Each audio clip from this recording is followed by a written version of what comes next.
Pada video kali ini, kelompok kami akan membahas tentang pengujian hipotesis satu arah.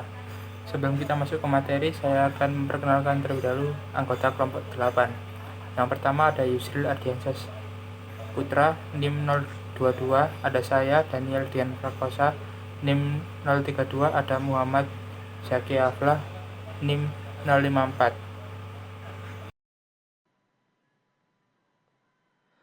Saya Muhammad Zaki Aflah dengan NIM 1905 12 14 054 akan menjelaskan singkat tentang hipotesis satu arah sisi kanan.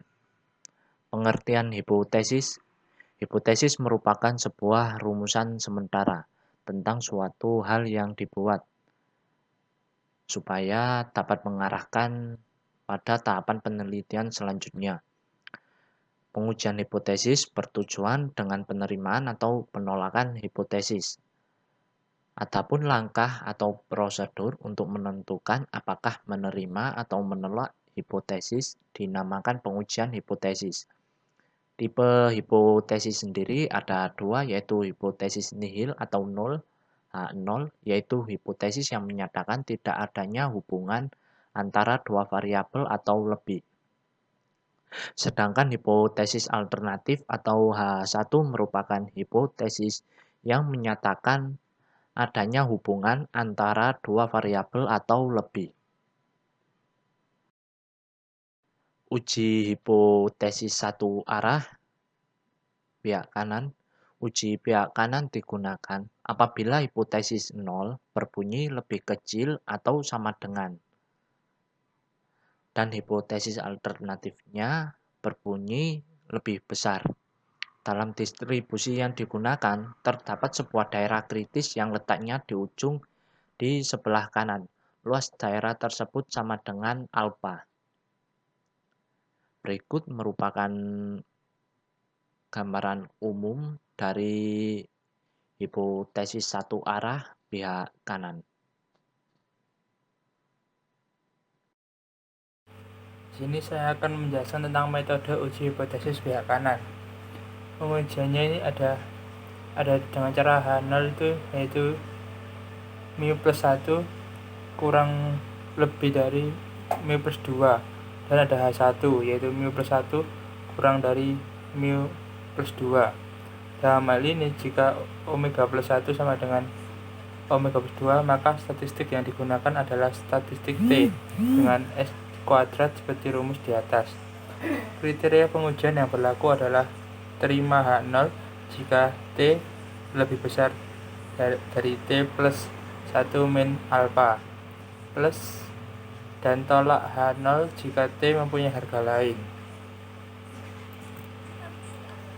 Selanjutnya metode uji hipotesis pihak kanan dan cara yang kedua itu jika omega plus 1 tidak sama dengan plus omega plus 2, maka statistik yang digunakan adalah T aksen.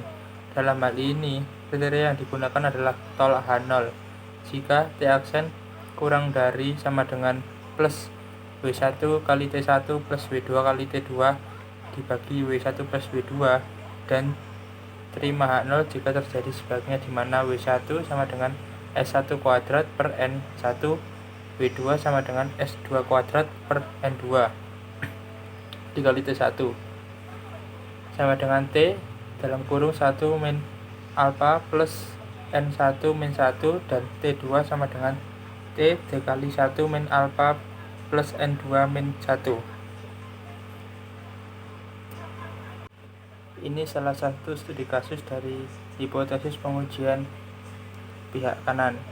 Misalkan di masa lalu 40% orang dewasa setuju dengan hukuman mati. Untuk menguji pernyataan ini diambil sampel acak sebanyak 60 orang dewasa dan 32 orang diantaranya setuju dengan hukuman mati. Apakah ada alasan bagi Anda untuk mempercayai bahwa pada saat ini proporsi orang dewasa yang menyetujui hukuman mati telah meningkat? Gunakan taraf signifikan 5%. Nah, di sini pembahasannya akan dijelaskan oleh teman saya. Pembahasan dari studi kasus kami. Diketahui, P. Proporsi orang dewasa menyetujui hukuman mati. P0-nya 40% atau 0,4, alfanya 5% atau 0,05, N-nya 60, X-nya 32. 60 ini dari seluruh orang dewasa tadi, dan 32 ini yang menyetujui hukuman mati. Lalu untuk mencari proporsinya X per N, di mana 32 per 60, hasilnya 0,53. Lalu kita masuk ke proses hipotesis uji pada sisi kanan.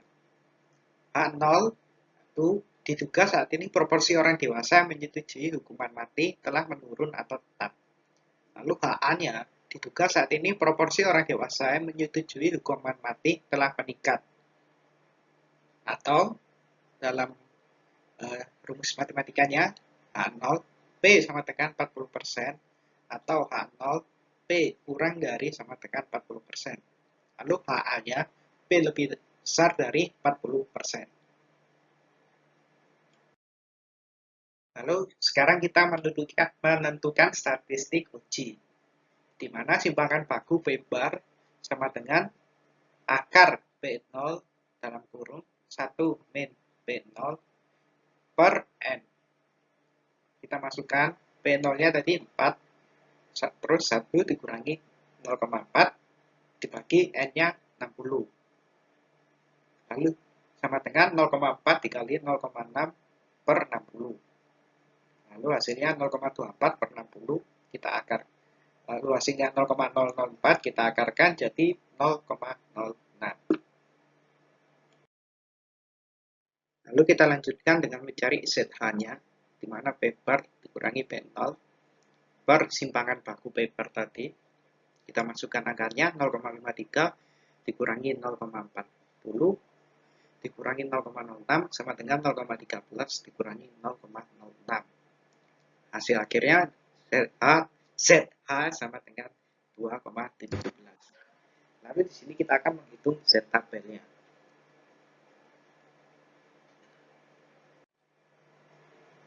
Nah, pada tabel Z-nya itu dilihat sama dengan Z 0,05 yang sama dengan minus 1,64 yang bisa juga setara dengan Z 0,95 yang memiliki nilai 1,64.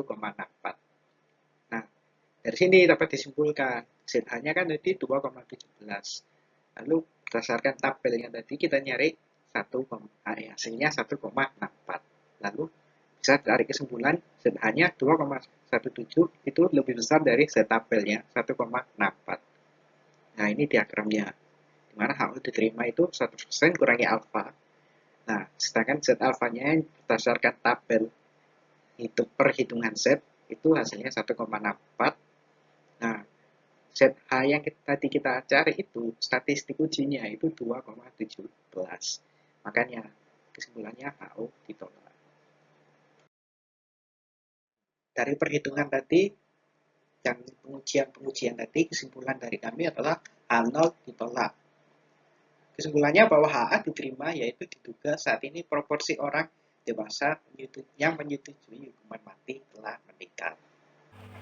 Sekian presentasi tentang hipotesis pihak kanan dari kelompok 8. Sekian dan terima kasih.